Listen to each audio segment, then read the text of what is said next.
Justificación y regeneración. Por Charles Latter. Capítulo 8. El nuevo nacimiento.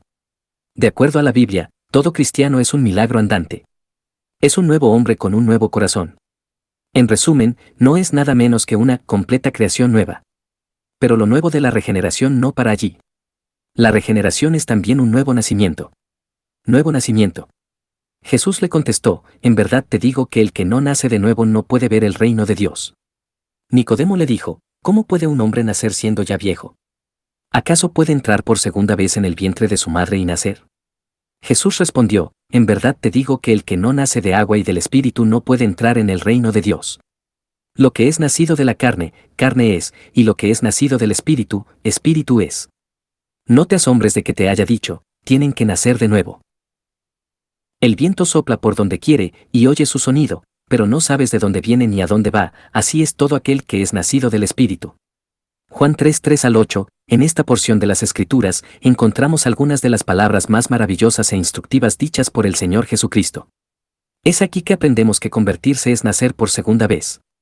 Al describir a la regeneración en estos términos, nuestro Señor dirige la atención a varios aspectos importantes de la misma.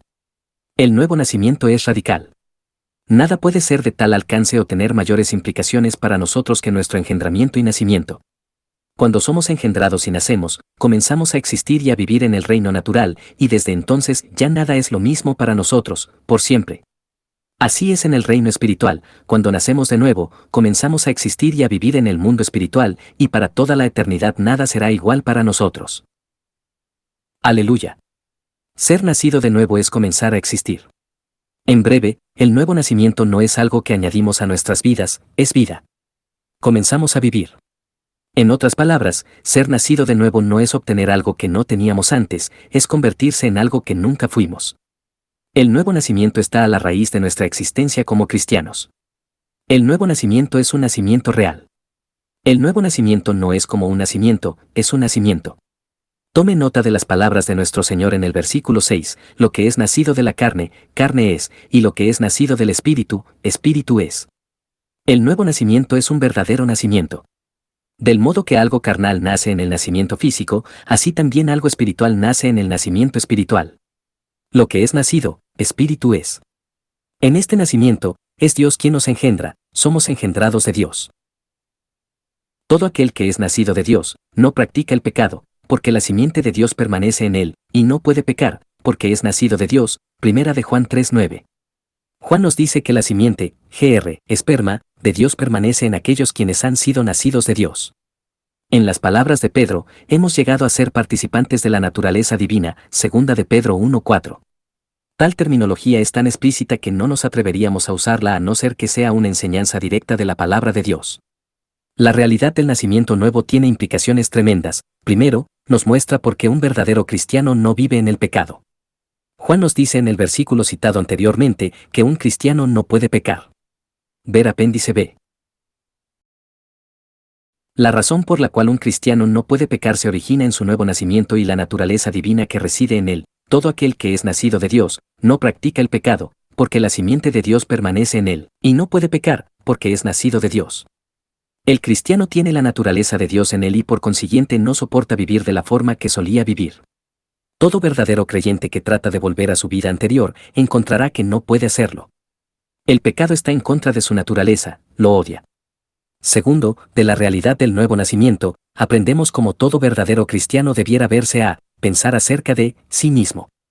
El cristiano ya no es un pecador, Lucas 6:32-34, sino un santo, 1 de Corintios 1:2, Efesios 5:3.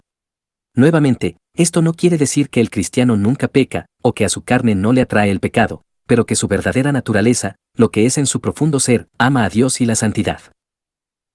Esto está ejemplificado en el hecho que todo verdadero cristiano se siente miserable y entristecido cuando peca. ¿Por qué se siente miserable? Precisamente porque su verdadera naturaleza ama a la santidad. Amado santo, no dejes que el diablo te diga que eres malo y que como cristiano no vales nada. Tú eres un hijo de Dios, santo y amado, Colosenses 3:12, a sus ojos.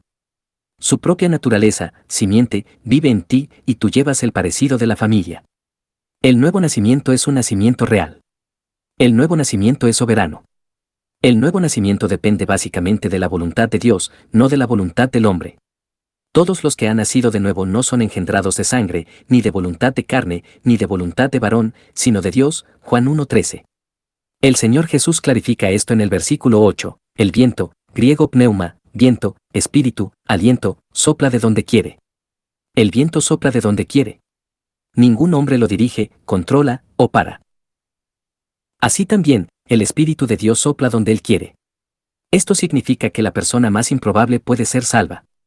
Ni el corazón más duro, ni la voluntad más testaruda puede impedir al viento soplar. Si había una persona que la primera iglesia sabía que no podría ser convertida, era Saulo de Tarso. Pero las cosas que son imposibles para los hombres, son posibles para Dios. Lucas 18:27. Una ráfaga del Espíritu de Dios y el hombre que antes respiraba amenazas y muerte, Hechos 9:1, contra los creyentes, es ahora un manso y humilde discípulo de Cristo, preguntando, ¿qué haré, Señor? Hechos 22:10. El nuevo nacimiento es siempre un trabajo soberano de Dios, así es todo aquel que es nacido del Espíritu. ¿Por qué soy yo un cristiano y mi vecino no? Hay solo dos posibilidades, o la explicación yace en el hombre: yo fui más receptivo, yo no tenía un corazón tan duro, yo busqué a Dios por mi propia iniciativa. O la explicación yace en Dios, Él eligió soplar, por su espíritu, ablandándome el corazón endurecido y haciéndome receptivo a su llamado. La Biblia dice claramente que esta última alternativa es la correcta, así que no depende del que quiere, ni del que corre, sino de Dios que tiene misericordia. Romanos 9:16. En nuestro estado natural, no hay quien busque a Dios. Romanos 3:11. Pero Dios, que es rico en misericordia, por su gran amor con que nos amó, aun estando nosotros muertos en pecados, nos dio vida juntamente con Cristo. Efesios 2:4 y 5. Como en el valle de los huesos secos, Dios nos ha dado aliento para que vivamos. Ezequiel 37:1 al 10. La única razón por la cual somos cristianos es porque el viento de Dios soberanamente sopló en nuestros corazones. Yo no tenía la menor idea cuando me levanté el día de mi conversión, que al acostarme esa noche sería una nueva criatura en Cristo Jesús. Yo no buscaba a Dios, Dios no estaba en mis pensamientos, no había temor de Dios delante de mis ojos. Romanos 3:18. Pero al fin del día, un milagro había ocurrido, y cuando me acosté esa noche, estaba lleno de esa paz que sobrepasa todo entendimiento. Filipenses 4:7, y ese gozo inefable y glorioso. Primera de Pedro 1:8. El viento sopla de donde quiere. Aleluya. El nuevo nacimiento es conocido. Siempre se conoce el trabajo del Espíritu Santo en la regeneración. El viento sopla de donde quiere y oye su sonido. Versículo 8. El viento siempre tiene movimiento, vida, energía, sonido. Este movimiento puede venir en la forma de un temporal fuerte que aplana todo en su camino, o en la forma de una brisa suave que causa que una hoja se meza en la rama, pero siempre hay movimiento. Si no hay movimiento, no hay viento. ¿Quién ha visto el viento? Ni tú, ni yo, pero cuando las hojas cuelgan temblando el viento está pasando. ¿Quién ha visto el viento? Ni tú, ni yo, pero cuando los árboles mecen sus copas, el viento está pasando.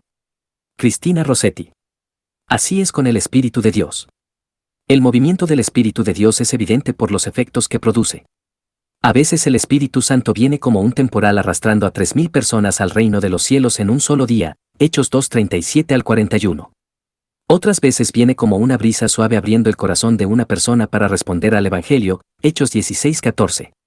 Pero, el movimiento del Espíritu de Dios siempre se conoce, así es todo aquel que es nacido del Espíritu. Los efectos de la actividad divina son visibles en la vida de cada verdadero cristiano. El nuevo nacimiento es misterioso.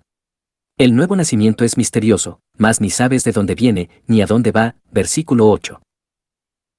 Nuevamente, este elemento de misterio es invariable en el nuevo nacimiento, así es todo aquel que es nacido del Espíritu. Esto es una cosa sorprendente, nosotros no sabemos quién podrá ser el próximo. El Espíritu Santo es una persona, y no podemos predecir cómo Él va a obrar. Él tal vez solo salve un alma, o Él querrá quizás salvar a 3,000 a la vez. Aquellos que comercializan el Evangelio por medio del evangelismo telefónico alegan que pueden predecir con una alta probabilidad cuántos tomarán decisión para Cristo. Tal predictibilidad comprueba solo una cosa: estos convertidos son nada más que productos de psicología aplicada, no son la obra del Espíritu de Dios. El nuevo nacimiento es misterioso.